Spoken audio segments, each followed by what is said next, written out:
વિદ્યાર્થી મિત્રો અત્યારે પરીક્ષા ચાલી રહી છે અને તમારી તૈયારી પણ બરાબરની ચાલી રહી હોવી જોઈએ, બરાબર. તો આપણે ખબર છે કે તમને પ્રશ્નપત્ર 6 તેનું વિભાગ ડીનું સોલ્યુશન આજે આપણે જોવાના હતા, બરાબર. તે પહેલાં તમે પરીક્ષાની કેવી તૈયારી કરો છો અને કેવી રીતે કરવાની, બરાબર. એકી સામ તો બધું વાંચવાની કંઈ જરૂર નથી. વિભાગમાં વાંચશો તો તમને એનું રિઝલ્ટ પણ દેખાશે. વ્યાકરણ વાંચો તો એટલું વ્યાકરણ વાંચો, બરાબર. નિબંધ વાંચો તો બધા નિબંધ જોઈ જાઓ. સવાલ જવાબ વાંચો, ગદ્ય વિભાગને તો ગદ્ય વિભાગના વાંચો. બધું મિક્સ ના કરો, બરાબર. કેમ કે કવિતાની પછી પાઠ આવે, પાઠની પછી કવિતા આવે, લઘુકથા આવે. હા, એવું નહીં કરો. અને અનુક્રમણિકા એવી રીતે તૈયાર કરો કે બધું આમ કોઈ મોંમાં તકલીફ મારે ને તરત તમને જવાબ મળી જવો જોઈએ. રાતે કોઈ ઊંઘમાંથી હોય તમે ઊભા કરે કે ભાઈ આનું બોલજો તો તરત તમને જવાબ આવડવો જોઈએ, બરાબર. એટલે એવી તૈયારી કરો કે પેલા ગાંડાની જેમ બધું ભેગું કરીને ના બેસી જાઓ કે આ વાંચવાનું છે, પેલું વાંચવાનું છે. વાંચતા વાંચતા પછી બીજું જોવાનું પણ નહીં. એક જ વસ્તુ પકડો કે વ્યાકરણ વિભાગ, તો વ્યાકરણ વિભાગ જ વાંચી કાઢવાનો, બરાબર. તો જોઈએ વિદ્યાર્થી મિત્રો, આજે વિભાગ ડી, બરાબર. આપણું પ્રશ્નપત્ર 6 છે તેનું વિભાગ ડી જોઈ લઈશું, બરાબર. તેમાં અર્થ વિસ્તાર છે. પંખથી પાંગરે પદ્મોની પાષાણો પ્રભુ થતા, માટીના માનવીમાંથી તો હું કા ના બનું મહા, બરાબર. એટલે પંખ એટલે એક રીતે તો શું કહેવાય, કાદવ.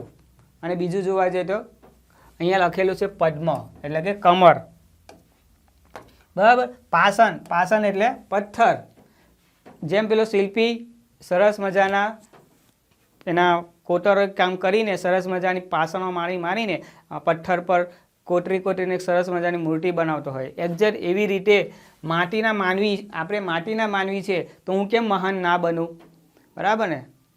ભગવાને આપણને ઘણું બધું આપેલું છે.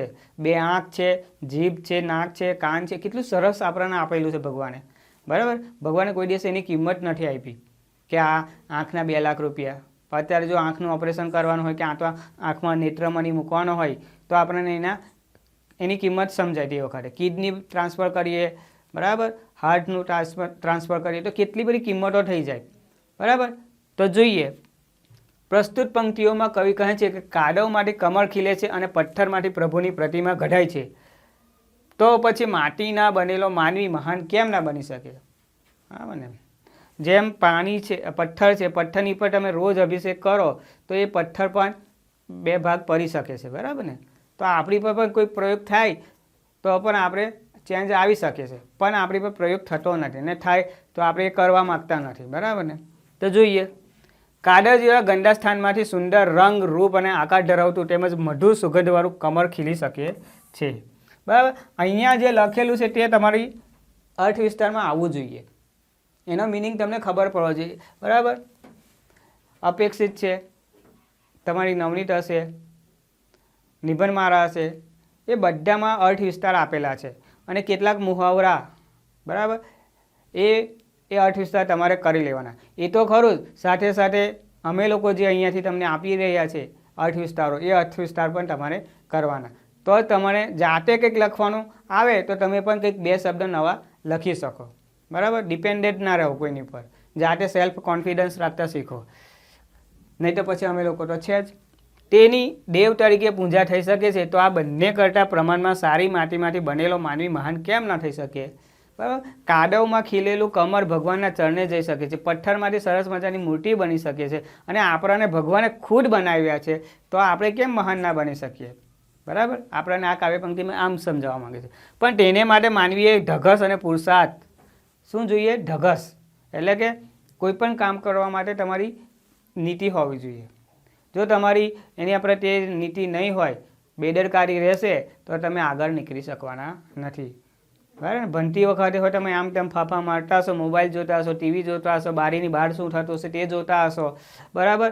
મમ્મીએ શું બનાવ્યું છે તેની ચિંતા કરતા હશો કે મમ્મી શું બનાવે છે, હા, મમ્મી આજે વડા બનાવે તો સારું, આજે પૌવા બનાવે તો સારું, આજે તો બિરયાની બનાવે તો સારું. આવું ભણતા હોય તમારા મગજમાં ચાલ્યા કરશે ને તો તમારે દિમાગમાં એ જ બધું દેખાશે, બરાબર. એટલે ભણતી વખતે તમારો કોન્સેપ્ટ ક્લિયર હોવો જોઈએ અહીંયા, બરાબર. એટલે માનવી મહાન કેમ ના થઈ શકે, પણ તેને માટે એને ધગસ જોઈએ, ભણવા માટેની પણ ધગસ જોઈએ અને મહેનત પણ જોઈએ. લાઇટ નથી, આજુબાજુમાં ડીજે બહુ વાગે છે, બરાબર, એવા બધા બહાના કરવાની કંઈ જરૂર નથી. પુરુષાર્થ, મહેનત તો કરવી જ પડશે. અબ્દુલ કલામને તમને મેં વાત કરેલી, સવારે વહેલા ઉઠીને પેપર વેચવા જતા હતા, સાયકલ પર તે પણ, અને થાંભલાની જે સિટીમાં જે થાંભલા હોય ગામડાની અંદર, એ થાંભલાની જે આવી લાઇટો હોય એ લાઇટની નીચે એના અજવાળામાં બેસીને અભ્યાસ કરેલો, ત્યારે એ મિસાઇલ મેન બની શક્યા, રાષ્ટ્રપતિ બની શક્યા. એમને એમ કંઈ બની નથી જવાતું, બરાબર. એટલે મહેનત તો કરવી જ પડશે, તો જ આપણી અંદર ઉમદા ગુણો કેળવી શકે છે, બરાબર. તમે સચિન તેંડુલકરની વાત કરો છો તો એ કેટલાય પ્રેક્ટિસ કરે છે. એ એક મેચ 3 વખત રમે છે. કેવી રીતે? તો કે પહેલાં પ્રેક્ટિસ કરતો હોય છે, બરાબર, બીજું ગ્રાઉન્ડ પર રમતો હોય છે, અને ત્રીજું કે એને એ મેચની અંદર કઈ કઈ ભૂલો કરી છે એ જોતો હોય છે, અને પછી એકદમ બીજી મેચમાં એક પકડ સારી મેળવે છે. એક્ઝેક્ટ આપણે પણ તમારું ગ્રાઉન્ડ આવે છે તે વખતે તમારે તે જ ઘરે 6 મારવાનું હોય છે, તમને પછી બીજો ચાન્સ લેવાની જરૂર નથી, બરાબર. તપ પણ કરવું પડે, ત્યાગ પણ કરવું પડે. ત્યાગ શાનો કરવાનો? મિત્રો એવું કહે છે કે ચાલો આપણે આજે પાર્ટી કરવા જઈએ, પિક્ચર જોવા જોઈએ, તો એવું બધું કંઈ કરવા જવાની કંઈ જરૂર નથી. દયા, સેવા, સહનશક્તિ અને પુરુષાર્થ જેવા ઉમદા ગુણો કેળવીને રામ છે, કૃષ્ણ છે, બધાને મહાવીર જેવા મહાપુરુષો ઉત્પન્ન થયા, બરાબર. એ સૌ નરમાંથી નારાયણ બન્યા, બરાબર. નર અપની નર કરની કરે તો નરકા નારાયણ બન શકતા હે, લેકિન કરવું જ નથી ને આપણે, તો એ આગળ જાય ને, બરાબર ને. એટલે આપણે જો મહાન બનવું હોય, બરાબર, ગાંધીજી જેવું, વિનોબા ભાવે જેવું, સુભાષચંદ્ર બોઝ જેવું, એ લોકો મહાન થઈ ગયા, ત્યારે આજે એ લોકોને આપણે યાદ કરીએ છીએ અને એમનું કેરેક્ટર આપણે આપણા એની અંદર લાવવાનો પ્રયત્ન કરીએ છીએ, બરાબર ને. તો આપણને પણ એવું મન થવું જોઈએ કે હું પણ કંઈક બનું કે જેથી મારું કેરેક્ટર કોઈક ભજવે, બરાબર. એટલે પુરુષાર્થ કરીને મહાન બની શકે છે. એટલે તમારું જે આ જે અર્થ વિસ્તાર છે તેની અંદર આ પંક્તિઓને બરાબર ધ્યાનથી વાંચી લેવાની, એની અંદર શું સાર છુપાયેલો છે એ સાર તમારે એની અંદર બતાવવાનો હોય છે, બરાબર. એ સાર કમ્પ્લીટ હશે તો તમે આપોઆપ લખી કાઢશો. તમને તો મેં કહી દીધું કે નવનીત છે, ગાયક છે, એમાંથી કેટલાક વાંચી લેશો, થોડાક નિબંધ મારામાંથી થોડાક વાંચી લેશો તો તમને આપોઆપ બીજું લખવાની પ્રેક્ટિસ પડશે, અને એકાદ જાતે પ્રયત્ન પણ કરી જોજો તમે કેટલું લખી શકો છો. આગળ જોઈએ, બરાબર. 4 માર્ક્સના પૂછાય છે, 4 માર્ક્સ તમારા પોકેટમાં પડે એવા જ છે, બરાબર. કોન્ફિડન્સથી તમે લખશો તો આવડશે જ. 3 વાણા મુજને મળ્યા હૈયું, મસ્તક ને હાથ. 3 વાણા, શરીરમાં 3 અંગો આપણને મળ્યા, 1 2 અને આ 3. હૈયું એટલે હૃદય, મસ્તક એટલે માથું, અને હાથ. આપણને ભગવાને બહુ દઈ દીધું નાથ. જો કેવું સરસ બેઠ્યું, ભગવાને કેટલું બધું દઈ દીધું. જા ચોથું નથી માગવું, ભગવાને આંખ, કાન, નાક બધું સરસ મજાનું આપેલું છે. આગળની પંક્તિમાં પણ એવું જ છે. કિડનીની કિંમત ગણીએ તો કેટલી બધી થઈ જાય છે, હૃદયની કિંમત કેટલું બધું, શરીરની અંદર જે આંટેડા ભગવાને મૂકેલા છે 7 મીટરના છે, એ તોય આપણા પેટની અંદર આવી ગયા છે. કેટલી બધી કિંમત છે આપણા શરીરની, પણ એની કિંમત આપણે રાખતા નથી, બરાબર. 70 કિલોનું વજન આપણા પગની ઉપર ઊભું રહી જાય છે. પ્રસ્તુત પંક્તિમાં મનુષ્યની મર્દાનગી દર્શાવે છે. શું દર્શાવે છે? મર્દાનગી, કે તમે કેવા છો. એમાં સંતોષી માનવીની ભાવના પ્રગટ થઈ છે, જે સંતોષી છે, જેને કંઈ બીજી કંઈ ટેન્શન નથી કે બસ આટલું મળ્યું તો બહુ થઈ ગયું, બરાબર. પણ તમારે માર્ક્સની બાબતમાં સંતોષ નહીં રાખવાનો, માર્ક્સ તો તમે ટોટલી લાવવાના જ છે.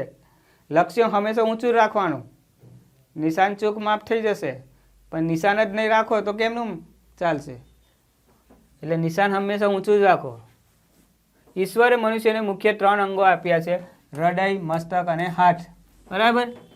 માનવીને ખુમારીપૂર્વક જીવન જીવવા માટે અંગો પર્યાપ્ત છે, બરાબર. ખુમારીપૂર્વક જીવવા માટે તમારી પાસે અંગો છે આ 3. આથી વિશેષ કંઈ પણ પ્રભુ પાસે માગવાની કંઈ જરૂર હોતી નથી, બરાબર. જો ભગવાને હૃદય ના આપ્યું એટલે તમે ત્યાં જ પડી ગયા, પણ ભગવાને પહેલું હૃદય આપ્યું, હા.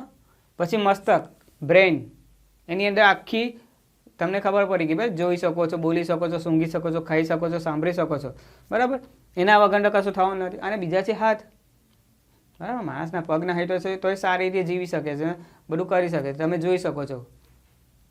મસ્તકમાં અમલમાં મૂકવા માટે મજબૂત હાથ આપ્યા છે. હૈયામાં લાગણી એટલે હૃદયમાં લાગણી, પ્રેમ અને કામ કરવાની લગન હોવી જોઈએ, ધૂન હોવી જોઈએ કે ના હું આ કરીને જ રહીશ, આ મારો હેતુ હોવો જોઈએ કે મારો આ ગોલ છે, હું આ કરીને રહીશ. બીજા ભણે કે ના ભણે, બીજા રમવા જાય તો જાય, પણ મારો ગોલ છે કે મારે સારા ટકાએ પાસ થવું છે. બરાબર. તો જોઈએ મસ્તકમાં સકારાત્મક વિચારો જોઈએ. સકારાત્મક એટલે કે પોઝિટિવ થિંકિંગ જોઈએ, always positive thinking. Negative word તમારા જીવનમાં હોવા જ ના જોઈએ. એ ડિક્શનરીમાંથી કાઢીને ફેંકી જ દેવાનો. તમારી લાઈફની ડિક્શનરીમાં નેગેટિવ વર્ડ હોવો જ ના જોઈએ કે ના આ મારાથી નહીં થાય, આ તો બહુ જ અઘરું છે, એવા બધું. એ બધી ભાષા આપણી જ છે નથી. આપણી ભાષા હંમેશા ડુ એન્ડ ડાય વાળી જ છે. બરાબર. તો માનવી દુનિયામાં કોઈ પણ કામ આત્મવિશ્વાસ અને દ્રઢ નિષ્ઠાથી પાર પાડી શકે છે. કોઈ પણ કામ, ફક્ત ભણવાનું નહીં, તમારા જીવનની લાઈફની અંદર કોઈ પણ ઘટના બને તો પણ એ ભગવાનની ઉપર દ્રઢ નિષ્ઠા અને પોતાની પર સેલ્ફ કોન્ફિડન્સ હોવો જોઈએ. મારાથી નહીં થાય, હું કરીશ, આવા બધા બહાના બતાવવાની જરૂર નથી. આગળ જોઈએ કે ભગવાને આ 3 અંગો આપીને જાણે દુનિયાનું સુખ ખોબે ખોબે આપી દીધું છે. બરાબર. ભગવાને આપણને આટલી મોટી સૃષ્ટિ આપી છે. બરાબર. ઝરણાઓ છે, પર્વતો છે, નદી, સૂર્ય, આ બધું જોવા માટે ભગવાને આંખ આપી છે. હા, એ સુખ, આ બધું દુનિયાની અંદર જે સુખ છે એ ખોબે ખોબે આપણે ભોગવી રહ્યા છે. આ પંક્તિઓમાં એનો પરમ સંતોષ પ્રગટ કર્યો છે. બરાબર. જેટલું તમે મેળવી શકો એટલું ઓછું છે, પણ એના માટે તમે સંતોષ રાખવાનો. બરાબર. એકદમ ઘરમાં બધી વસ્તુ આવી જતી નથી. બરાબર. ધીરે ધીરે આપણે પરચેસ કરતા હોય ત્યારે ઘરની અંદર એ સરસ લાગતું હોય છે. એકદમ જો બધું ભરી દીધું હોય તો તેની કોઈ કિંમત થતી નથી. બરાબર. એટલે ધીરે ધીરે બધું સેટલમેન્ટ થતું હોય. એવી જ રીતે ધીરે ધીરે શીખતા જાઓ, નવું કંઈક શીખો, નવું શીખવાની ધગશ રાખો. નવું શીખશો તો જ જીવનમાં આગળ વધશો. એકને એક વસ્તુ શીખ્યા કરશો તો તેમાં શું નવાય. બરાબર. એટલે તેથી તો એ ભગવાનને પણ કહી દે છે કે મારે ચોથું કંઈ જોઈતું નથી. ભગવાને એકવાર આપી દીધું હૈયો મસ્તકને હાથ. બરાબર. જા ભગવાન, બીજું કંઈ જોઈતું નથી. હવે આવે છે તમારી શાળામાં નિવૃત્ત થયેલા શિક્ષકનો વિદાય સમારંભ, એટલે કે અહેવાલ લેખન. અહેવાલ લેખન તમારો ફક્ત શિક્ષકના વિદાય પ્રસંગનો ના હોય. સ્કૂલમાં કોઈ રમતગમત ઉત્સવ થઈ ગયેલો હોય, અથવા કોઈક સ્કૂલની અંદર કોઈ ફંક્શન થયો હોય, 26મી જાન્યુઆરીનો, 15મી ઓગસ્ટનો, અથવા તમે અત્યારે 10મામાં છે તો તમારા 10મા ધોરણનો વિદાયનો પ્રસંગ છે, એ વર્ણવતો પણ અહેવાલ પૂછી શકે. અથવા અત્યારે વાતાવરણ ખરાબ છે તો કોલેરા છે કે એવા કોઈક પણ એને પર પણ નિબંધ થઈ શકે, આપણે અહેવાલ થઈ શકે છે. બરાબર. શાળામાં સરસ મજાના ઇનામ વિતરણનો પ્રોગ્રામ રાખવામાં આવ્યો, એવા પણ થઈ શકે છે. બરાબર. એટલે અહેવાલ બધી રીતે કમ્પ્લીટ કરીને જવાના. એટલે સ્કૂલને લગતા જ હોય છે અને બધાની થોડીક વાત વાંચી લેશો ને તો તમને બધા જ અમુક શબ્દ સરખા જ આવશે. જેવી રીતને કે શિક્ષક છે, આચાર્ય છે, આચાર્યના વક્તવ્ય છે, વિદ્યાર્થીઓનો ઉત્સાહ છે, શાળાનું મેદાન છે, શિક્ષક, શાળાના ટ્રસ્ટીઓ છે, આવા બધા શબ્દો સરખા જ આવશે. ફક્ત તમારે મુખ્ય પોઈન્ટ પકડી લેવાનું કે આની અંદર શું છે, તો કે આની અંદર વિદાય પસંદ છે. તો વિદાય કોની છે, તો એ સાહેબનું નામ લખવાનું. એ કેવી રીતે ભણાવતા, એમની અંદરની કઈ બાબત સારી છે, બધી સારી બાબત જ બતાવવાની, પોઝિટિવ બાબત જ બતાવવાની. બરાબર. ખરાબ બાબત બતાવવાની જરૂર નથી. કઈ સ્કૂલનું છે એ સ્કૂલનું લખવાનું. બરાબર. ચાલો જોઈશું આપણે નિવૃત્ત થતા શિક્ષકનો વિદાય સમારંભ. બરાબર. ભરૂચ આવી રીતે સાઇટ પર લખવાનું, જમણી બાજુ ભરૂચ, તારીખ 30/4/2023. બરાબર. ભરૂચની શાળા સાર્વજનિક વિદ્યાલય, તેમાં ગુજરાતી વિષયના સનિષ્ઠ શિક્ષક શ્રી બચુભાઈ સાહેબ વય મર્યાદાને કારણે આ વર્ષે નિવૃત્ત થવાના હતા. બરાબર. આવી ગયું. શિક્ષકનું નામ લખવાનું. નિવૃત્ત થવાના હતા. કેમ, તો કે ઉંમર થવાય, આપણે વય મર્યાદાને કારણે. તેમના વિદાય સમારંભના શાળાના પ્રાર્થના ખંડમાં, એટલે સ્કૂલની અંદર કઈ જગ્યાએ, તો કે પ્રાર્થના ખંડમાં અથવા કોઈ કમિટી હોલ હોય એ હોલમાં રાખવામાં આવ્યું હતું. કઈ તારીખે, તો કે 24/4/2023ના રોજ જાણીતા કેળવણીકાર શ્રી જગદીશભાઈ પટેલના અધ્યક્ષ સ્થાને યોજવામાં આવ્યું હતું. એટલે જે ઉદ્બોધન કરનાર હતા તે સાહેબનું નામ હતું જગદીશભાઈ. આવા 2-3 શબ્દ તમારા પોકેટમાં હોવા જોઈએ. શાળાના ટ્રસ્ટી. બરાબર. જો અહીંયા કે શાળાના ટ્રસ્ટી લખ્યું છે, કોઈ નામ લખવાની કંઈ જરૂર નથી. શિક્ષકો, વિદ્યાર્થીઓ ને કેટલાક ભૂતપૂર્વ વિદ્યાર્થીઓ પણ આ સમારંભમાં હાજર હતા. કેમ કે સાહેબ કેટલા વર્ષોથી આ સ્કૂલમાં હતા, એટલે કેટલાક ભૂતપૂર્વ વિદ્યાર્થીઓ પણ આવ્યા હતા. બરાબર. કાર્યક્રમની શરૂઆતમાં પ્રાર્થનાથી કરવામાં આવી. તો શાનાથી કરવામાં આવી? પ્રાર્થનાથી કરવામાં આવી. એટલે કોઈ પણ પ્રોગ્રામ હોય એટલે આ તો હોય જ. બરાબર. દીપ પ્રાગટ્ય સમજ પડી ગઈ ને? દીપ પ્રાગટ્ય હોય છે. શાળાના આચાર્ય છીએ એ મહેમાનશ્રીનો પરિચય આપ્યો. બરાબર. બધા આચાર્ય હોય તો બધા શિક્ષકગણનો તો પરિચય કરે, પણ નવા જે ટ્રસ્ટી મહેમાન હોય અથવા અતિથિ વિશેષ હોય, કોઈક બહારથી તમે કોઈ સાહેબને બોલાવ્યા છે તો એનો પરિચય વિશેષ કરાવતા હોય છે. બરાબર. પછી શ્રી બચુભાઈના અધ્યક્ષશ્રીના હસ્તે શાલ ઓઢાડીને તથા સન્માન પત્રક એનાયત કરવામાં આવ્યું. બરાબર. જે સાહેબ હતા એમનું શું કરવામાં આવ્યું? શાલ ઓઢાડીને અને સન્માન પત્રક આપ્યું કે આટલા વર્ષો તમે સરસ મજાની સેવા આપી. બરાબર. તે બદલ તમને અમારા ટ્રસ્ટી તરફથી અને શિક્ષકગણ તરફથી અને વિદ્યાર્થી તરફથી તમને ફૂલ લઈને ફૂલની પાખરી આપીને તમારું સન્માન કરી રહ્યા છે. બરાબર. આચાર્યશ્રીએ કેટલાક શિક્ષકો અને કેટલાક વિદ્યાર્થીઓને શ્રી બચુભાઈ શિક્ષક તરીકેની યશસ્વી કારકિર્દીને ભરપેટે વખાણ કર્યા. બરાબર. સારી બાબત શિક્ષકની બતાવવાની, સારી છાપ બતાવવાની. બરાબર. કેમ? કેમ કે સામેનો વર્ગ કોણ છે? વિદ્યાર્થી જ બેઠેલો છે અને બીજા શિક્ષકગણ છે. એટલે એ છાપને લઈને જ આપણા જીવનમાં પણ સારી છાપ આવે અને એમને પણ સારું લાગે કે મારી સ્કૂલમાંથી મને પણ આટલું બધું સન્માન અને માન આપવામાં આવ્યું હતું. બરાબર. આ સૌ વક્તાઓ મુખ્ય સૂર એવો હતો. બરાબર. કે શ્રી બચુભાઈ નિયમિતતા, તો એ સાહેબના ગુણો કહે છે કે સાહેબની અંદર શું વક્તવ્ય, શું સારું હતું, તો કે એમની નિયમિતતા હતી. સારામાં સમય પ્રમાણે આવી જતા હતા, સમય પ્રમાણે પોતાનું કામ કરી નાખતા હતા, કોઈ દિવસ કોઈ જાતની કહેવાનું રાખ્યું નહોતું. બરાબર. અને વિદ્યાર્થીઓને એ પ્રિય હતા. પ્રિય હોય કે ન હોય તો આપણે પ્રિય બતાવવાના. બરાબર. ના ભાઈ એ સાહેબ તો બહુ મારતા હતા, અમે તો સંતાઈ જતા હતા, આવું બધું આપણે લખવાની કંઈ જરૂર નથી. સાહેબ આવતેલો ને જતેલો એવી તુષ્કારી ભાષા પણ લખવાની નહીં, તોછરી ભાષા આપણે વાપરવાની નહીં. કેમ? આપણે વિદ્યાર્થી છે, ટપોરી ભાષાનો યુઝ કરવાનો નથી. બરાબર. તેમનું જ્ઞાન અને તેમનો ઉત્સાહ સૌને માટે પ્રેરણાદાયી નીવડ્યો હતો. બરાબર. શિક્ષકને એક ગુણ હોય છે કે શું? તો કે લોકોને પ્રેરણા આપતો હોય છે અને ઉત્સાહ. શિક્ષક હંમેશા ઉત્સાહી હોવો જોઈએ.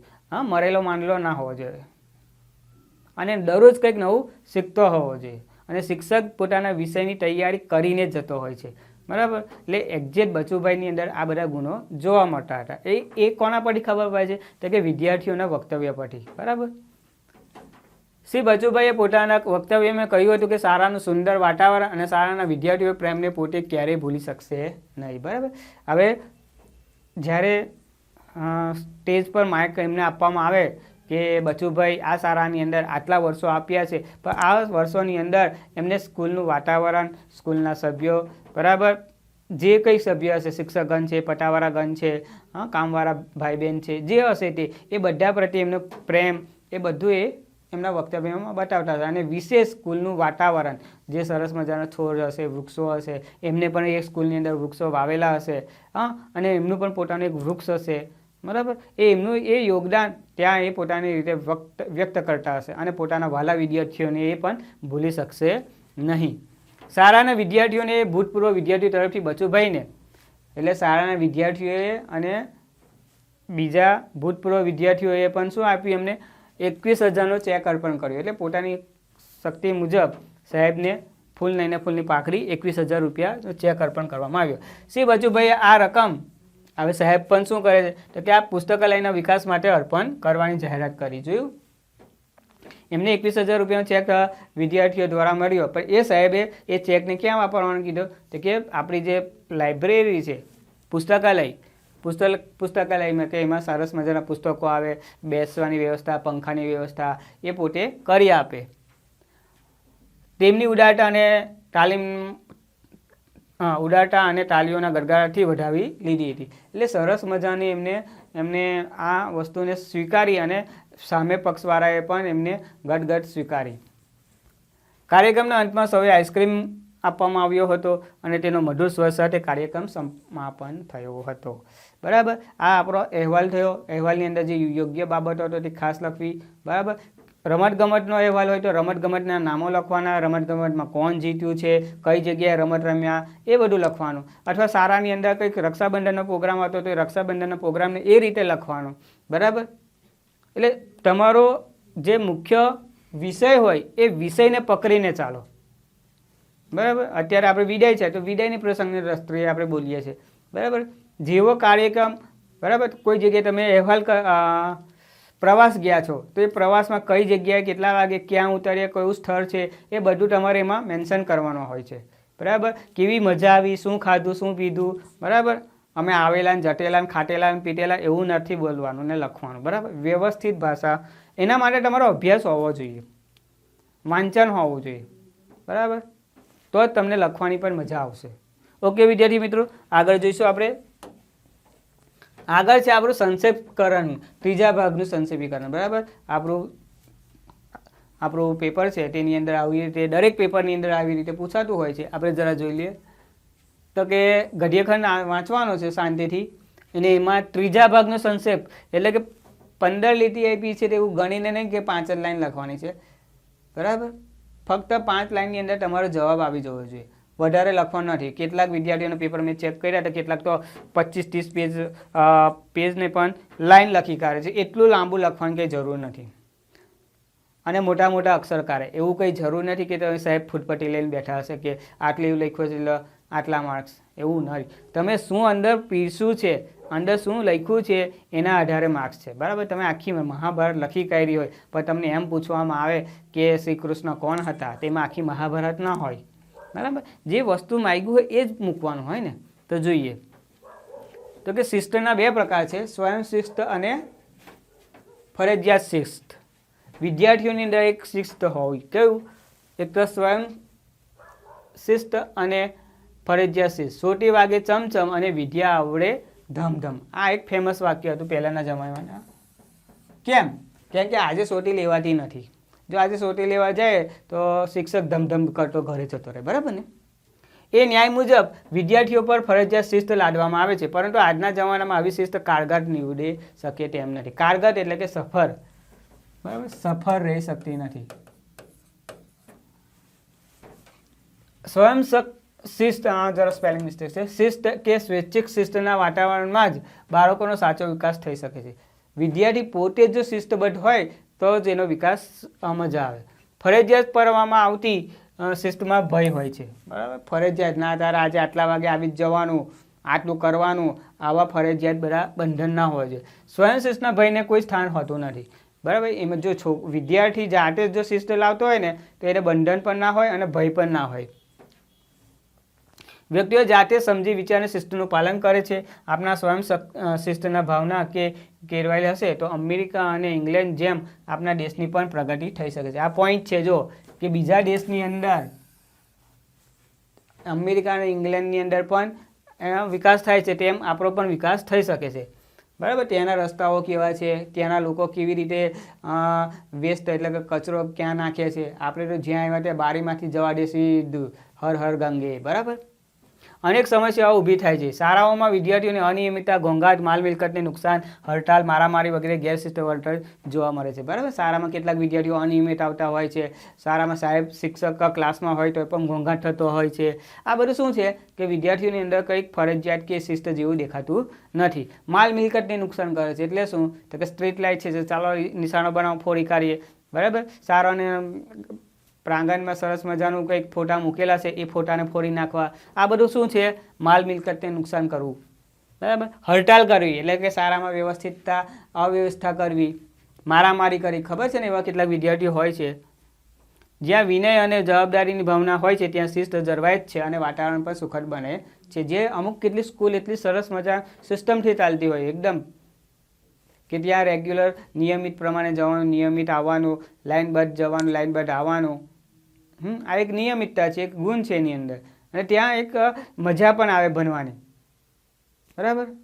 એટલે ડિસિપ્લિન તમારા જીવનમાં હોવું જોઈએ. તમારા જીવનમાં ડિસિપ્લિન હશે તો જ તમારા બાળકોની અંદર એ દેખાશે. પણ તમારા જીવનમાં લગર વગર હશે તો એ તમારું જીવનની અંદર પણ એ લગર વગર થઈ જશે. એટલે પોતે પણ શિસ્તમાં આવી જાઓ બરાબર. અમુક ગુણ જાતે ખેરવવાના હોય છે, તેથી જ તો આપણે આ ભણવાનું આવે છે.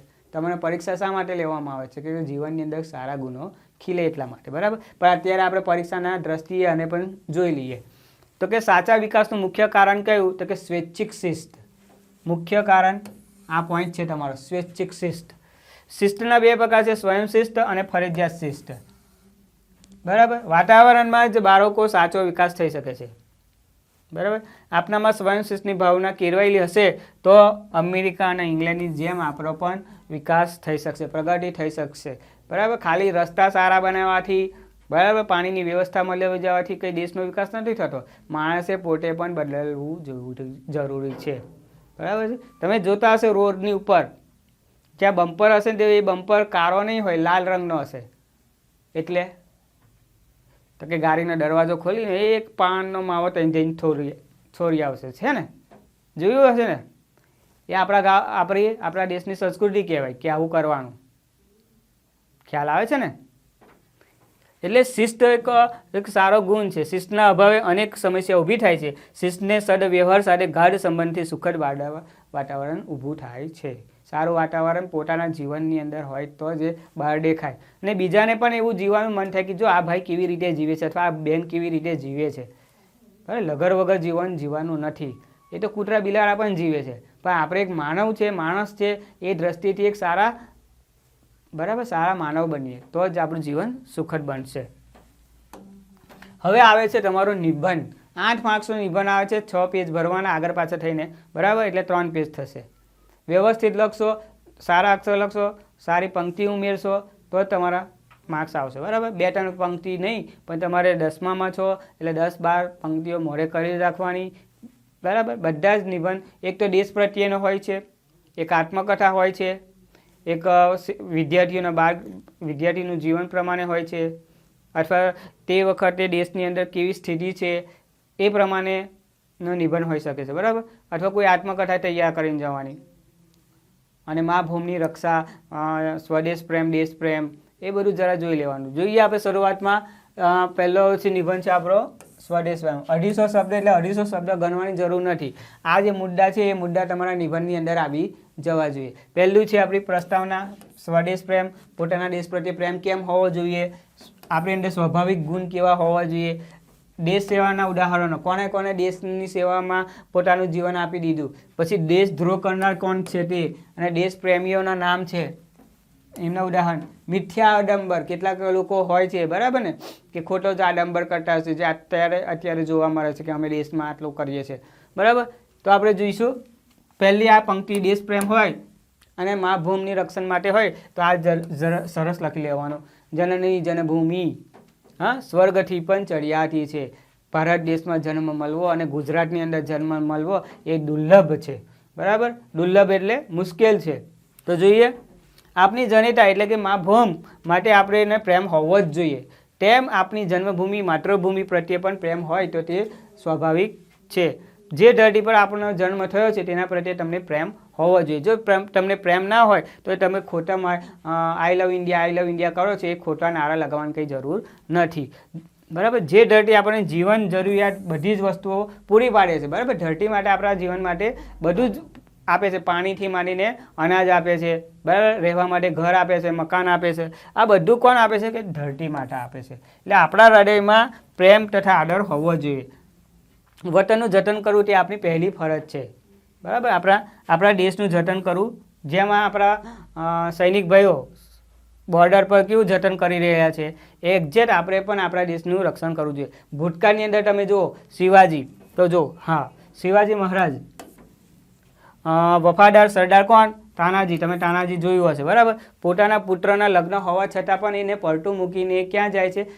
ગઢની રક્ષા કરવા જાય છે. અને ત્યાં એનું શું થાય છે તે આપણને ખબર છે. આક્રમણ કરવાની તૈયારી કરતાં કહ્યું કે પહેલા દેશ ફિર ઘર. જો પહેલે દેશ કી સેવા કरूंगा ફિર ઘર.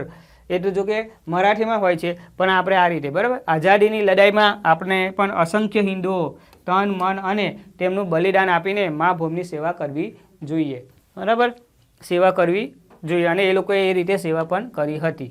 વિદ્યાર્થીઓ વિદ્યાભ્યાસ છોડીને પણ, બરાબર, તે સમય એવો હતો કે વિદ્યાર્થીઓ વિદ્યાભ્યાસ છોડીને આઝાદીની લડાઈમાં જોડાઈ ગયા હતા. પોતાનું ભણવાનું છોડીને, કેમ કે અંગ્રેજોનો એટલો બધો અત્યાચાર હતો કે પોતે ભણવાનું છોડી દીધું અને એમને દેશ નિકાલ કરવા માટે, એટલે કે અંગ્રેજોને દેશ નિકાલ કરવા માટે એમાં જોડાઈ ગયા હતા. ઉદ્યોગપતિઓને સ્વાતંત્ર્ય સંગ્રામ માટે પોતાનું ધ્યાન સમર્પણ કરી દીધું.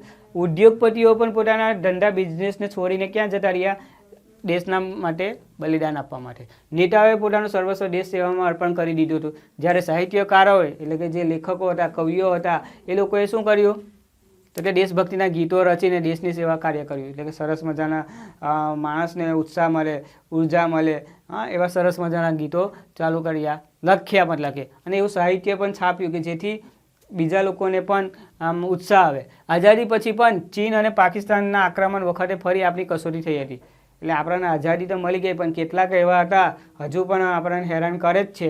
પણ તે વખતે પણ એવા છે જ કે ચીન અને પાકિસ્તાન અત્યારે પણ આપણને હેરાન કરે જ છે. તો તે વખતે ફરી આપણી કસોટી થઈ હતી. આપણા દેશવાસીઓએ તન, મન અને ધન રાષ્ટ્રને સમર્પિત કરી પોતાની ફરજ અદા કરવી જોઈએ. બરાબર. દેશપ્રેમ એ મહાન ગુણ છે. ફક્ત બોલી જવાથી દેશપ્રેમ થઈ જતો નથી, પણ એના માટે બરાબર બલિદાન આપવું જરૂરી છે. જેમ શિવાજીના સરદાર તાનાજીએ પોતાનો હાથ કપાઈ જાય છે, પોતે ખલાસ થઈ જાય છે, કેટલાક લોકો હણાઈ જાય છે, બરાબર, તેમ કેટલાક મરાઠા રાજાઓ જતા રહ્યા. દેશવાસીઓને ભામાશા, તમને આ ભામાશાની વાર્તા ખબર હશે, બરાબર, આની અંદર છે જ ના. દેશપ્રેમનું ઉદાહરણ હંમેશા નજર સામે રાખવું જોઈએ. શું રાખવું નજર સામે? તો કે 25,000 યોદ્ધાઓ, 25,000 યોદ્ધાઓ તે સમયની અંદર 12 વર્ષ સુધી નભાવી શકાય એટલો મોટો અનાજ ભંડાર ભામાશાએ રાણા પ્રતાપને ચરણે કરી દીધો. જોયું? કોને? ભામાશાએ 12,000 સૈનિકોને એ એકલો ખવડાવી શકાય એટલું 12 વર્ષ સુધી ચાલે એટલું અનાજ એના વખારમાં હતું. અને એ બધું એને સમર્પણ કરી દીધું. કોના માટે? દેશની સેવા માટે. પોતે સારો બને એટલા માટે નહીં, પણ દેશના સારો યોગદાન થાય, દેશના સારા સૈનિકો નિર્માણ થાય, સારી શક્તિ મેળવે, એટલે એને અનાજ આપી દીધું અને નિષ્ઠાથી આપી દીધું. બરાબર. રાણા પ્રતાપને ચરણે કરી દીધું હતું. અને વેપારીઓને પણ ચેતવણી આપી દીધી કે જો અન્ય સૈનિકો એટલે કોને? અકબરના લશ્કરને જો શસ્ત્ર સરંજામ પૂરી પાડશો તો ભામાશાના હાથે ધૂળ ચાટતા થઈ જશો. એટલી બધી એને એમ બીક હતી. અને ભામાશા તે વખતે પોતાના વિસ્તારમાં ન હતા, કઈ બીજી જગ્યાએ યુદ્ધ કરવા ગયા, અને જેવા આવ્યા ને તરત જ બધી જ વખારો એમને રાણા પ્રતાપને આપી દીધી. અને અંદર લખી દીધું હતું કે આ બધી જે કંઈ વખારો છે તે દેશના હિત માટે વપરાશે. બરાબર. એ જ પ્રમાણે આપણે પણ જે વ્યક્તિ કાળા બજાર કરે છે, બરાબર, કાળા બજાર આજે પણ ચાલે છે અને ચાલતું રહેલું છે, તો એના માટે આપણે લોકો તો શું કરવાના? એના માટે તો દેશના નેતા લોકો જ કંઈ કરી શકશે. બરાબર. તો જોઈએ એ બધા ટેન્શન નહીં લેવાનું. લાંચ રૂશ્વત લે છે, ભ્રષ્ટાચાર આડે છે, લાગવગના જોરો ખોટા કામ કરાવે છે, તે બધા દેશદ્રોહીઓને ખુલ્લા પાડવા જોઈએ. એ બધાને ખુલ્લા પાડવા જોઈએ. ગબ્બર ઇઝ બેકમાં તમે જોયું ને કે બધાની કુંડળી એને લઈ લીધી હતી, અને બધાની કુંડળી એક ફાઇલ બનાવી હતી. બધા દેશદ્રોહીઓ હતા જે લાગવગ લેતા હતા, લાંચ રૂશ્વત લેતા હતા, બરાબર, એ બધાને ખુલ્લા પાડ્યા. મતલબ કે જનની જન્મભૂમિ જે નહીં ચહે સૃષ્ટિકમ વિરોધ રાક્ષસે, એટલે કે જન્મભૂમિ પ્રત્યે જો એને પ્રેમ ના હશે તો એ શું કહેવાશે? સૃષ્ટિ પર કેવો થશે? રાક્ષસ જેવો થશે. બરાબર. વિશ્વના ઇતિહાસમાં અબ્રાહમ લિંકન, જો હવે વિશ્વની અંદર કયા કયા મહાન પુરુષો થઈ ગયા અને મહાન દેશભક્ત થઈ ગયા એમના નામ છે. Abraham Lincoln, Joan of Arc જેવા અનેક દેશભક્તો નામો સુવર્ણ અક્ષર લખાયા છે. અને આપણા દેશમાં પણ દાનવીર ભામાશા, છત્રપતિ શિવાજી, મહારાણા પ્રતાપ, ઝાંસીની રાણી લક્ષ્મીબાઈ, ગોપાલકૃષ્ણ ગોખલે, બરાબર. માં ભૌમ પ્રત્યેનો કોઈ નિબંધ પૂછાય, બરાબર, સંસ્કૃતિ પ્રત્યે પણ નિબંધ પૂછાય તો આ બધાના નામ આવવા જોઈએ. એવા વિરલ મહાપુરુષોના નામ આવવા જોઈએ. કેટલાક ઋષિઓ મુનિઓના નામ પણ તમારે યાદ કરી લેવા જોઈએ કે જેથી તમે નિબંધ સરસ લખી શકો, અને આને થોડુંક હાઇલાઇટ કરી લેવાનું. બરાબર. ગાંધીજી છે, સરદાર છે, વલ્લભભાઈ પટેલ છે, જવાહરલાલ નહેરુ જેવા અનેક નામો દેશના ઇતિહાસમાં સુવર્ણ અક્ષરે આજે પણ આપણે એમને યાદ કરીએ છીએ. સ્ટેચ્યુ ઓફ યુનિટી શા માટે બનાવવા માટે? ફરવા માટે? ના. એ મહાપુરુષે, એ મહાન નેતાએ આટલું મોટું કામ કર્યું ત્યારે આપણને આઝાદી મળી. બધા જે વડા હતા, તે બધાને ભેગા કર્યા એમને. સ્વાતંત્ર્ય ચળવળમાં પોતાના પ્રાણની આહુતિ આપનાર અનેક ક્રાંતિવીરોની શહાદતને પણ કેવી રીતે ભૂલાવી શકાય? એમાં સુભાષચંદ્ર બોઝ, લાલા લજપતરાય, ભગતસિંહ, ચંદ્રશેખર આઝાદ, ખુદીરામ બોઝ, વીર સાવરકર જેવા અનેક દેશભક્તોનો સમાવેશ થાય છે. બરાબર. દેશપ્રેમ એ મહાન ગુણ છે. બરાબર. દેશપ્રેમ એ શું છે? મહાન ગુણ છે. એ વાત સાચી, પરંતુ ફક્ત આપણો દેશ જ મહાન છે એવું મિથ્યાભિમાન આપણા વિકાસની બાધક નીવડે છે. 26મી જાન્યુઆરી અને 15મી ઓગસ્ટ આવે છે તે વખતે આપણે સ્ટેટસ પર સ્ટેટસ મૂકતા જઈએ છીએ, બરાબર, પણ એ દેશપ્રેમ લોહીમાં આવવું જોઈએ. બોર્ડર પર જે સૈનિક ભાઈ ઊભો રહે છે, હા, એ તો ઊભો જ રહે છે, પણ હું પણ મારા દેશમાં રહીને મારા દેશનું રક્ષણ કરી શકું, બરાબર. ખોટી જગ્યાએ આવા લોકોના ઉપયોગ ના કરું, સ્વાર્થમાં મારું, બરાબર, સમજી ગયા તમે બધા. પશ્ચિમના દેશોની શિસ્ત મિથ્યાભિમાન બાધક નીવડે છે, બરાબર. સ્વચ્છતા, નવું નવું જાણવાની ધગસ, સમૃદ્ધિ, નિષ્ઠા વગેરે ગુણો આપણા દેશવાસીઓએ જીવનમાં ઉતારવા જોઈએ. પ્રદેશ વિદેશ સંસ્કૃતિ, વિદેશની સંસ્કૃતિને બદલે આપણી વિદેશી જે સારું છે તે સ્વીકારવું, તો આપણા દેશ સાચી દિશામાં પ્રગતિ કરી શકશે, બરાબર. વિદેશનું સારું છે તે સ્વીકારવું બરાબર છે, પણ ત્યાંના જે બધા દિવસો ઉજવાય છે, બરાબર, અત્યારે બધા દિવસો ગયા તમે, રોઝ ડે, બ્લેક ડે, હા, એવા બધા હગ ફગ ડે, એવા બધા ડેને આપણે કંઈ જોવાના નથી, પણ આપણો જે દિવસો છે, માતૃપિતૃ પૂજન છે, ઉમરા પૂજન છે, આ બધા પૂજનોને આપણે યાદ કરવા જોઈએ. તે સ્વીકારવું તો આપણા દેશમાં સાચી દિશામાં પ્રગતિ થઈ શકશે. રવિન્દ્ર ટાગોરે પણ ગાયું છે ને એક સરસમાં, તમે તમારા દેશને ચાહો પણ પૂજા તો સત્યની જ કરવાની. એટલે વિદેશના દેશો ભલે પોતાના દેશને ચાહે પણ સત્યની પૂજા કરો, બરાબર. ખરેખર નાગરિકોની રાષ્ટ્રભાવના તથા દેશપ્રેમ જ રાષ્ટ્રની ઉન્નતિની આધારશિલા છે. દેશનું રક્ષણ કરશો તો તમારી માટે જ એની આધારશિલા મજબૂત રહેશે, બરાબર. આગળ જોઈએ, આગળનો નિબંધ સરસ મજાનો નિબંધ છે, જોઈશું. કન્યા વિદાય, એક કરુણ પ્રસંગ, બરાબર. દરેક મા બાપની એક આ જીવનમાં એક પ્રસંગ હોય છે, કન્યા વિદાય. કન્યાનો જન્મ થયો એટલે એનો વિદાય નક્કી જ હોય છે, બરાબર. એટલે એક પ્રસંગ છે જે આંખમાંથી પાણી આવી જાય એવું છે. જરા જોઈ લઈએ આપણે નિબંધની દ્રષ્ટિએ. પહેલાં એની છે પ્રસ્તાવના લખવાની સરસ મજાની. કન્યાનો મહિમા એટલે દીકરીઓનો મહિમા, મહત્વ, લગ્નની વૈદિક પ્રથા, બરાબર. લગ્ન આજે ઘણી રીતે થાય છે. કોર્ટ મેરેજ કહેવાય, લવ મેરેજ કહેવાય, ગાંધર્વ વિવાહ, બરાબર. અને આ વૈદિક પ્રથા, વૈદિક પ્રથા એટલે કે યજ્ઞ કરીને ચોરી બનાવીને, બરાબર. એ અને પિતાની વહાલી દીકરી, પિતા અને પોતાની દીકરી વહાલી હોય છે. કન્યાની મનોદશા, લગ્ન વખતે કન્યાની મનોદશા કેવી હોય, હા, સ્વજનોની દ્વિધાજનક હાલત એટલે બીજા લોકોની હાલત કેવી હોય છે. મંગલ છતાં કરુણ પ્રસંગ, સારું પ્રસંગ છે છતાં બધાને કરુણ લાગે છે. કેમ કે દીકરી જે પોતાના મા બાપ પાસે રહેલી હતી એ દીકરી હવે જઈ રહેલી છે, એટલે એ કરુણ પ્રસંગ બતાવેલો છે. અને છેલ્લે ઉપસંહાર સારી રીતે લખવાનો, બરાબર. જોઈએ, દીકરી ઉંમર લાયક થાય, પરણવા યોગ્ય કન્યા બને, એની પહેલી ખબર ઘરમાં કોને પડે? તો કે ખબર માને પડે. કોને થાય છે? માને થાય છે. માં સરસ મજાનું પોતાના બાપાને કહે છે, એ એમના પતિદેવને કહે છે, ડુંડે બેઠા છે રૂડા ડાના, પટલાણી ઓન કરી દઈએ દીકરીના એમ કહેનારા, એટલે એને માટે વર મૂર્તિઓ શોધવાનો હોય છે. ઓન કરી દઈએ, ઓન કરી દઈએ એટલે કે મેરેજ કરવાનું નક્કી કરી દઈએ, એટલે દીકરીના એટલે એના માટે વર મૂર્તિઓ શોધવાનો હોય છે. પિતા માટે એ મીઠી ચિંતા હોય છે. ચિંતા તો છે, પણ એ ચિંતા કેવી? મીઠી છે. કે જે દીકરી આજે મારી સાથે હસી મજાક બધું મંગાવે છે, પણ એ જ દીકરી આજે બીજા ઘેર જવાની છે, એટલે એક ચિંતા છે, પણ એ ચિંતા કેવી છે? મીઠી છે. આપણા પુરુષ પ્રધાન સમાજમાં, બરાબર, આપણો સમાજ જે છે પુરુષ સમાજમાં, તો કે હવે સમયની સાથે જીવનશૈલી એ પણ કરવત બદલી છે. દીકરી એ સાપનો ભારો નથી, બરાબર. લોકો એવું કહે કે દીકરી એ સાપનો ભારો છે, પણ એ સાપનો ભારો નથી. દીકરાની જેમ મા બાપના લાડકોડ એને પણ મળે જ છે, બરાબર. પહેલાં એવું હતું કે બાળકી દૂધ પીતી જ હોય, હજુ જન્મથી જ હોય ને એને મારી નાખવામાં આવે છે, બરાબર. કેમ કે એના બધા અલગ અલગ કારણો છે, એની અંદર આપણે પડવું નથી. માં પહેલાં પ્રેમ કરે છે, પછી ગુસ્સો પણ કરે છે. પિતા પ્રકૃતિ એ કઠોર હોય છે, તે પહેલાં ગુસ્સે થાય છે, પછી પ્રેમ લાડ કરે છે, બરાબર. આ દરેક ઘરમાં દીકરીઓ હશે, અને મારી વિદ્યાર્થીનીઓ પણ એની અંદર બેઠી હશે, એમને પણ અનુભવ હશે કે મમ્મી કેવી રીતે ગુસ્સો કરતી હશે. મમ્મી એમ કહે કે જાને પેલો વારી નાખને થોડુંક, કે પીછી ક્યાં છે, એવા બધા કેટલા બહાના બનાવીને એક પોતે અટવાઈ ના પાડી દેશે, બરાબર. અને દીકરાઓ પણ એવું જ કરતા હશે કે બરાબર આપણે બહુ અંદર નથી જવું.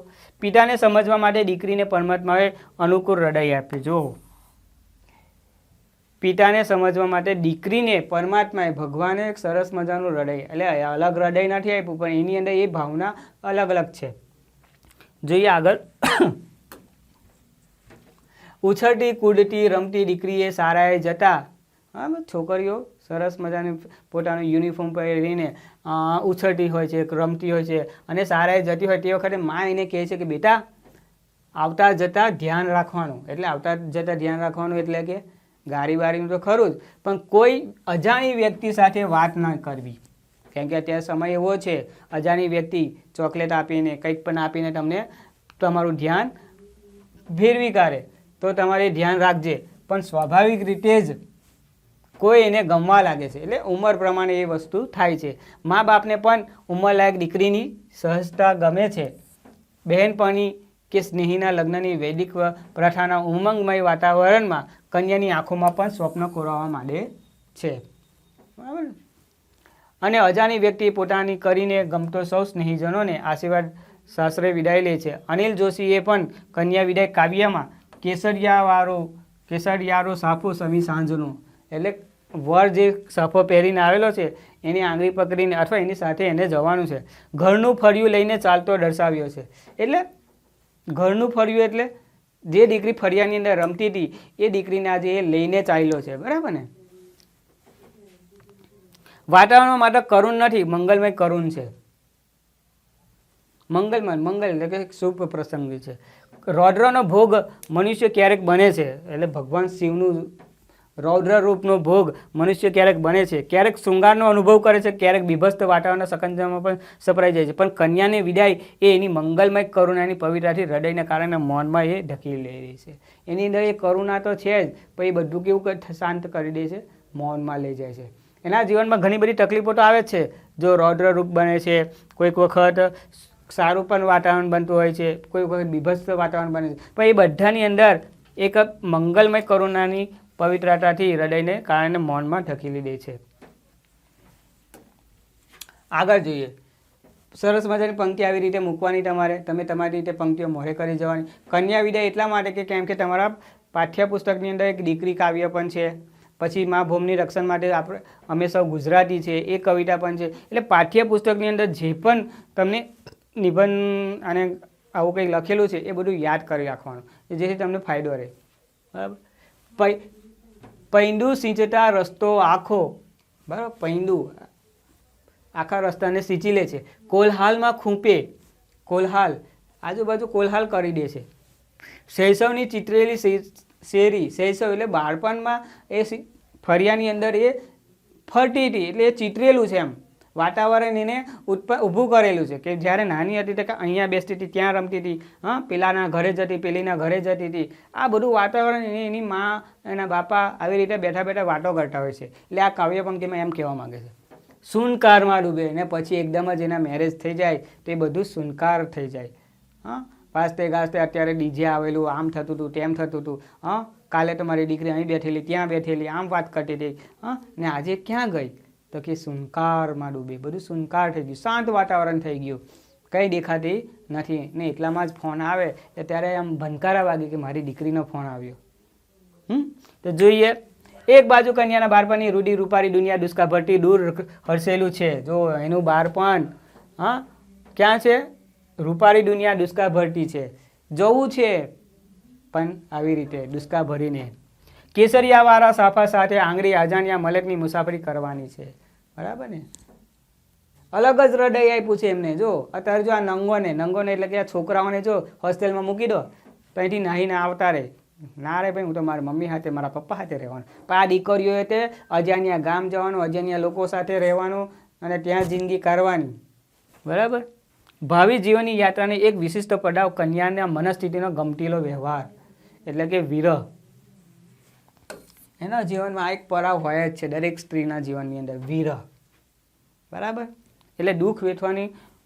કન્યા વિદાયનું આ દ્રશ્ય જોઈને દ્રશ્ય જોઈને જેને કન્યા સાથે કશી લેવા દેવા ન હોય એની આંખોમાં પણ આંસુ ઉભરાઈ આવે છે, બરાબર. કેટલાક લોકો પણ એવા હોય છે કે જેની દીકરી ન હોય એટલે કે જેના બાપની દીકરી જે બાપ છે એની દીકરીના લગ્ન છે, બરાબર, એ તો રડે છે, પણ આજુબાજુના લોકો પણ એટલા ભાવમય થઈ જાય છે કે એમની આંખોમાં પણ આંસુ ઉભરાઈ આવે છે. એટલે સંસ્કારી અને કુરવાન દીકરી પિયર અને સાસરે એમ બે કુટુંબની પ્રતિષ્ઠા વધારે છે. એટલે વિદ્યાર્થી મિત્રો, આ કન્યા વિદાયવાળો પ્રસંગ તમારી પાઠ્યપુસ્તકમાં પણ છે, દીકરી વાળું ચેપ્ટર છે એની અંદર પણ છે. પછી તમારી ગુજરાતી કવિતા છે પેલી, તો એ આવા કેટલાક પ્રસંગો તમારે પાઠ્યપુસ્તકમાં હોય છે, એ પ્રમાણે નિબંધ તૈયાર કરવાના, બરાબર. સરસ મજાનો નિબંધ આપણે તૈયાર કરી દીધેલો છે, અર્થવિસ્તાર છે, અને અહેવાલ પણ સરસ મજાનો વિભાગ ડીમાં તમને બધું સરસ અંદર આપી દીધેલું છે. તમારે ફક્ત શું કરવાનું છે, ફોલોઅપ કરવાનું છે, બીજા વિદ્યાર્થીઓને શેર કરવાનું છે, અને આગળ પણ મેં જે કંઈ એ કરાવેલા છે અર્થવિસ્તારો, એ બધા તમને કામે લાગે એવા જ છે. કામ કરશો તો તમે આગળ નીકળશો. અને કેટલાક વિદ્યાર્થીઓ મિત્રો ને હજુ વિડીયો નથી જોયો તે પ્લીઝ જરા જોઈ લેજો અને લાઇક કરતા રહેજો અને બીજા વિદ્યાર્થી મિત્રોને પણ શેર કરજો, કેમ કે અત્યારે તમારો માહોલ ચાલી રહેલો છે પરીક્ષાનો, બરાબર. એ પરીક્ષાની અંદર તમારે આમાંથી જ પૂછાશે એવું જ રાખવાનું, બરાબર. એટલી તૈયારી કરશો તો તમે આપોઆપ આગળ નીકળી જશો. ઓકે વિદ્યાર્થી મિત્રો, નવા વિડીયો સાથે હું ફરીથી તમને મળીશ. Okay, by.